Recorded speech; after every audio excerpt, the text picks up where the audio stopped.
What's good, everybody? This is Robo from All Bark, and welcome to my official 2023 Big Ten football preview. As you may know, I live in the Detroit area, so I'm right in Big Ten country. I've been watching these teams my entire life and have a pretty solid knowledge of all the teams within the conference. And in today's video, I'm going to be breaking down my predictions and expectations for every team. So with that said, let's get started with number one. My number one team in the Big Ten this year is going to be the Michigan Wolverines, who are coming off a 13-1 Big Ten title season. And this season, they bring back almost the entire starting group, which makes this one of the most talented rosters in the country that comes in ranked number 2 in the AP poll. I'm projecting Michigan to have another undefeated regular season despite having 2 huge games in the schedule, traveling to Happy Valley for a noon kick against Penn State and then taking on Ohio State in late November. I think the team has enough motivation and talent to get back to the playoffs once again, but those 2 games will be the deciding factor for the season. As for J.J. McCarthy, I'm expecting a bigger year from him as Jim Harbaugh has taken a step back from play calling duties and stated the team will try to be a more balanced offense this year, and has praised sophomore wide receiver Tyler Morris's development and given him a starting spot in the slot this season. But obviously, when you have an offensive line as talented as Michigan's, it'll be another huge year for the run game. Got a wide open receiver. Cornelius Johnson sprinting. Touchdown, Michigan. Here's the run again. Donovan Edwards. Whoa! Can they catch him? No! Donovan Edwards again. 85 yards. Durham coming into this game. O'Connell underneath, and it's intercepted again. Wow! Will Johnson with his second pick. My number 2 team is Ohio State, who's coming off a playoff semifinals loss to Georgia in heartbreaking fashion, and is looking to bounce back this year with a new quarterback in place, which will likely be Kyle McCord. Ohio State's ranked number 3 in the AP poll, and I think they'll finish the year 11-1 with the lone loss to the Wolverines for the 3rd straight season. I think the floor is 9-3, and of course with the talent they have, the ceiling is a national title. The toughest games in the schedule are of course Penn State and then Michigan and Ann Arbor, but they'll also take a trip to South Bend and take on the Fighting Irish in week 4. This year really depends on how good Kyle McCord is, and he's got a lot of help with Heisman candidate Marvin Harrison Jr. and another superstar receiver in Emeka Egbuka out wide, and a loaded running back room with Travion Henderson and 3 other guys who could start almost anywhere else. Defensively, Ohio State should be really solid, and I'm expecting a breakout year from Sonny Styles, who's a freak athlete safety at 6'4". If the Buckeyes can pick up some tough wins, the season will come down to the game yet again. Pressure, picked up, ball out quickly, catch made on the edge by Egbuka, galloping down the sidelines, touchdown! Leaves one rock unturned. First down to 10 to the 19, and intercepted! Wow! Tuimoloau again! At number 3, I have the Penn State Nittany Lions, who have a loaded roster and a 5-star sophomore quarterback in Drew Aller. Last season with Sean Clifford, this team went 10-2 in the regular season, and this year I'm projecting the same result, although the ceiling is higher on this group because of the potential Aller provides, alongside one of the best running back duos in the country with Nick Singleton and Katron Allen. The toughest games in the schedule are obviously Ohio State and Columbus, and an early November matchup with the Wolverines.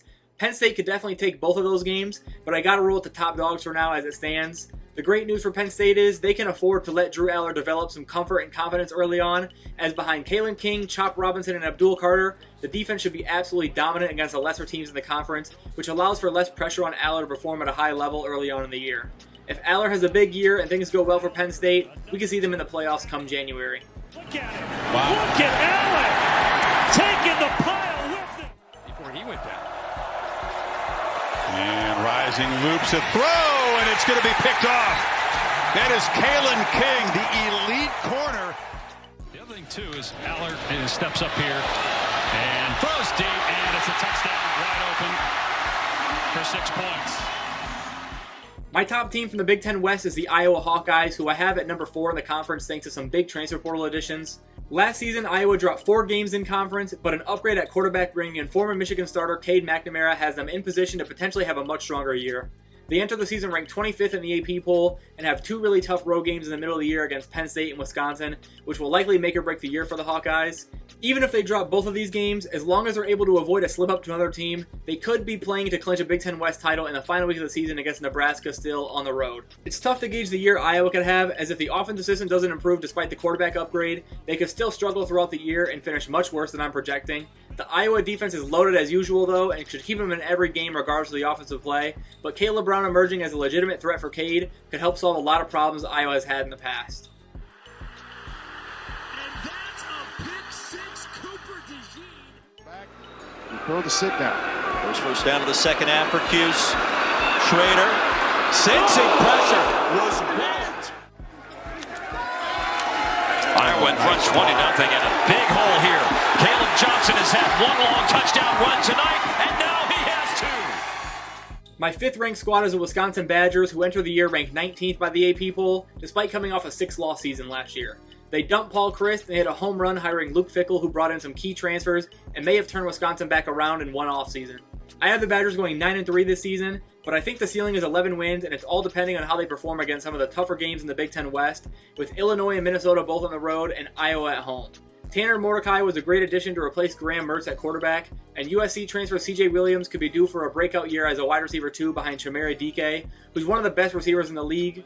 Wisconsin also boasts one of the best running backs in the country in junior Braylon Allen, who may end the year atop the Big Ten rushing leaderboard. The secondary is a bit of a question mark in my eyes, but if Wisconsin plays strong football, they can be back in the Big Ten championship game this December.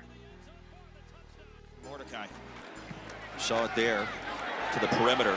Mordecai's got a first down into Navy territory. Tanner Mordecai. Touchdown, SMU. Third time of the game they have the ball. Mertz throwing. DK catching. Sprinting through space on the sideline and up the sideline and in for a touchdown. Chimere Dike. Fell down on the celebration. He's in way better shape. That one went right off the hands of Jamani Jones, who for a running back has really good hands, but could not. At number 6, I have the Maryland Terrapins, who coming off a 5-loss season last year returned our stud quarterback Talia Tagovailoa and his running back Roman Hemby. They also went portaling to reload at receiver with Tyrese Chambers and Caden Prather. They've got 3 incredibly tough games on the schedule with Ohio State, Penn State, and Michigan, as well as a trip to East Lansing to take on the Spartans in Week 4, which could be a tough game depending on how solid the Spartans are this year. I've got Maryland going 8-4 overall this season. I think a couple breakout transfer defenders in Donnell Brown and Jordan Phillips could have a huge part of that, as they could really use a strong defensive line unit to help the newcomers of the secondary out. An upset win this year could help Maryland continue to build momentum as the conference reshapes itself in 2024, and with the amount of weapons they've surrounded their experienced offensive duo with, it's definitely possible 2023 is that year. Breaks free!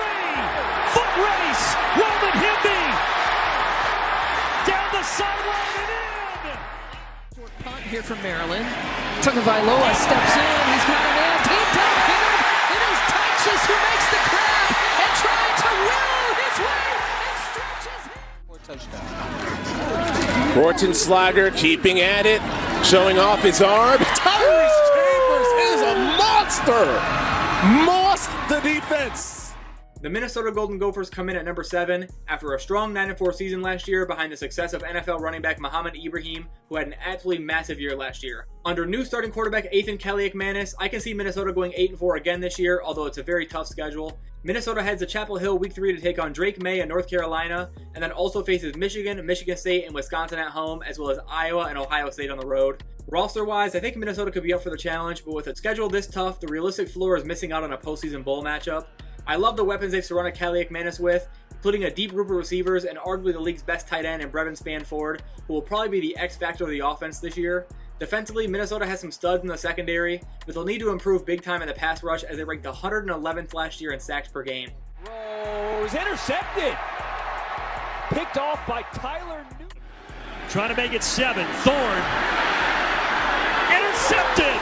Trying to get it out to Keon Coleman, but Justin Wally. Kaliakmanis again the slip. And Lemecki Brockington takes it. Illinois is my 8th ranked team in the Big Ten, coming off an 8-win season a year ago, which resulted in some big NFL departures, especially in the secondary with 5th overall pick Devon Witherspoon leading the way. I've got them going 7-5 in 2023, as the schedule doesn't do them any favors. They'll have to head to Kansas as well as host Penn State early on, and they'll also go out to Maryland, and that's on top of Big Ten West matchups with Wisconsin at home and then Minnesota and Iowa on the road.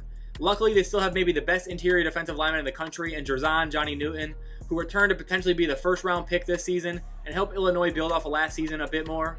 I still like this Illini defense despite the losses, as the front 7 is really strong, but offensively there could be some major breakouts, including Ole Miss transfer quarterback Luke Altmaier, who steps in without much experience, but will have Reggie Love and Isaiah Williams behind him as potential big-time playmakers for the group.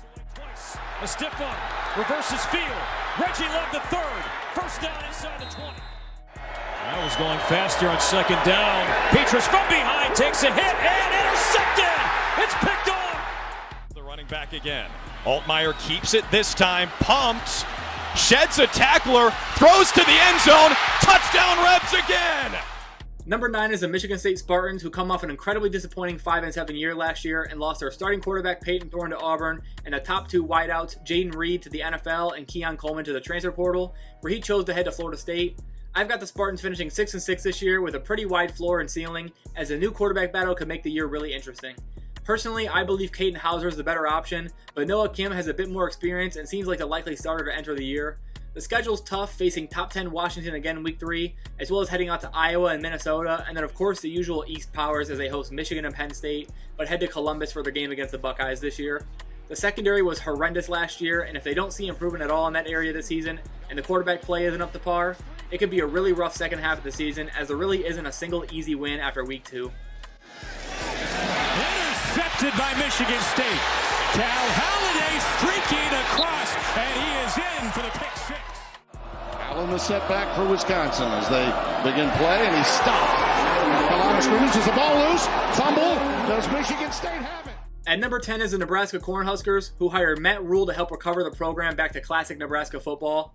Last season, the Huskers went 4-8, including 6 conference losses, but this year they returned stud back Anthony Grant and bring in a new quarterback with Georgia Tech transfer Jeff Sims, and got him a solid class of weapons with freshman Malachi Coleman, Virginia transfer Billy Kemp, and transfer portal journeyman Eric Gilbert from LSU in Georgia, who hopes he can land an eligibility waiver from the NCAA to play this season. I think Nebraska takes some strides on the field, but a really tough stretch at the end of the schedule may ruin a promising year, which is why I have them going 5-7, but with a pretty high ceiling of 9-3. Nebraska starts the year on the road against Minnesota and Deion Sanders in Colorado, and then they'll face Michigan and Illinois in weeks 5 and 6, and eventually close it out with Michigan State, Maryland, Wisconsin, and Iowa, which will ultimately decide the outcome of Matt Rule's first season as head man. Sims to the end zone. Another Georgia Tech touchdown. Here we go. Underneath the edge, there's the catch. There's the hit. The ball is free. And yeah, so roll. Van Treese rolling. Van Treese sets the feet. Lofts one deep. It's in coverage. It's intercepted. At number 11, I have the Purdue Boilermakers, who are unfortunately in a weird position where they made a Big Ten championship game appearance a year ago, but thanks to Jeff Brohm finally heading back to Louisville and the departures of Aiden O'Connell, Charlie Jones, and Corey Trice to the NFL, they may enter another rebuild. New head coach Ryan Walters comes in, and the former Illinois defensive coordinator picked up a starting quarterback from the portal with Hudson Card out of Texas. The team really isn't too bad, but a loaded schedule is likely too much for the new group in my opinion, and I've got them going 5-7, but with a couple winnable losses. Purdue will face both Ohio State and Michigan out of the East this year, just an incredibly tough draw for a transitioning program that already has to play a stronger than usual Big Ten West. If Purdue outplays my prediction, I could see it being due to breakout seasons from defensive transfers Marquise Wilson from Penn State and Jeffrey Mba from Auburn, 2 really huge pickups to head to a strong defensive system under Ryan Walters. Shoulder pads by Kadron Jenkins. Card rolling to his right. Downfield for Worthy. Makes the catch! Maccabee left side. Makes a cut. Inside the 10. Another cut. Touchdown Purdue. At the 12 spot, I have the Rutgers Scarlet Knights behind Greg Schiano, who hasn't lived up to expectations he set so far. After a 4-8 season last year, I could easily see Rutgers repeating that, and at best, a couple win improvement depending on the quarterback play of Gavin Wimsatt or a potential replacement. Defensively, Rutgers has a solid group behind stud defensive end Aaron Lewis and star corner Max Melton, who'll be playing on Sundays next season, and they've got a solid linebacker group as well with Deion Jennings and Tyreen Powell. I think the season will be in the hands of the team taking care of business against the teams of similar stature, as they'll almost certainly lose to Michigan, Wisconsin, Ohio State, Penn State, and Iowa this season, as well as likely Maryland. A strong year out of Gavin Wimsatt and a great season from Flip Dixon in the secondary are going to be huge parts of any success Rutgers has this season, but anything better than just bowl eligibility would be a big-time achievement to me. Again to the end zone, Cody White. Do they rip it away, though? And maybe they got interception out of it. First and goal, Wimsatt lofts it for the end zone. It's caught. Sean Ryan. Now Rutgers wants to move a little quickly. Wimsatt will run it. Langan out there making a block midfield. He's got good speed. 40, 30, trying to stiff arm a defender at the 20. That's what. Coming in second to last is Indiana, as this could be a really tough year for Tom Allen's group. Last year they won just 4 games, and the schedule is tough once again on a roster that is really lacking. A big-time storyline for Indiana season will be the potential return of starting quarterback Dexter Williams, who was originally likely to miss the year with an injury, but his recovery process is coming along really well, and it sounds like he could be back at some point this season. If Tennessee transfer Taven Jackson has Indiana at a relevant position by then, however, I'm not sure making the switch will even be necessary, despite Williams being the clear starter right now if he was healthy. Indiana has a solid running back group of Josh Henderson, Jalen Lucas, and Christian Turner. However, none of the three are really elite backs just yet in my opinion, although I've got my eyes on Jalen Lucas as a potential breakout star for the Hoosiers. Cam Camper's a solid receiver, and he could be a consistent target as there isn't a ton for Tavon to work with in his first year of work. That is wide receiver worthy out of the backfield from Josh Henderson. Zone 8-yard line. Lucas, nice start. Lucas near side. Here comes the speed. Lucas on his way. Inside the 20. 10, 5, touchdown Indiana. Fazelak. End zone. Camper brings it in. My last place team in the Big Ten is no surprise, as the Northwestern Wildcats are in one of the worst positions in college football right now. They just went 1-11 last season and tried to fix those issues by bringing in some key transfers, but then had a major offseason scandal that led to the firing of longtime head coach and Northwestern legend Pat Fitzgerald. I've got Northwestern improving to 2 wins this year, with a ceiling of potentially 4 wins or so, as they did still make some roster improvements, getting Cincinnati quarterback transfer Ben Bryant to join the fold, as well as landing him some weapons in AJ Henning from Michigan and Cam Johnson from Arizona State. The roster as a whole is in a rough spot though, and I really don't see them as favorites in a single conference game this year, although they definitely could win a couple. They'll also head to Duke in week 3 in a somewhat tough road matchup that I don't see them leaving with a win in either. The biggest thing for the Wildcats is just doing their best throughout the year and rebuilding in the offseason under a new head man. Touchdown, Michigan! On a first down and goal for Northwestern. It's Porter dodging and diving and scoring for the Northwestern touchdown. Down to a minute and a half. Thompson. And it's intercepted. Picked off by Northwestern. Now that we've got the team-by-team analysis out of the way, let's move on to some position rankings and awards. Starting with the quarterbacks, I gave J.J. McCarthy the nod at number 1 due to him being the only top 3 quarterback that's a returning starter and expectations as a top team in the conference. However, I would not be surprised one bit to see both Aller and McCord put up better numbers than J.J. on the season due to their system being more reliant on the passing game. Next up is the running backs, which I think is easily the best conference for the position, as it just seems so disrespectful to put a talent like Braylon Allen at the 4 spot, but it's hard not to love Donovan Edwards' versatility, especially now that he's recovered from the torn patella tendon he dealt with all of last season. No disrespect to any of these guys lower on the list. I think even number 20 could start at 50 plus other schools. Lastly, I have the wide receivers, led by the best receiver in the nation, Marvin Harrison Jr. Some sleeper receivers that could jump up this list are Tyrese Chambers, Keandre Lambert-Smith, Trey Mosley, Nassim Brantley, TJ Sheffield, and Carnell Tate. I also think better statistical seasons from both Michigan wideouts is likely, thanks to potentially an increased usage of the pass attack, but due to the lack of production, it's hard to put them anywhere else than where they are now. Here's my all Big Ten first team offense. I chose McCord over McCarthy due to the likelihood of more impressive passing numbers caused by his system and receiver talent, and went with Corum and Allen as my top 2 backs this season out of the conference. Top 10 projected pick Olu Fashanu is almost a lock for first team as well.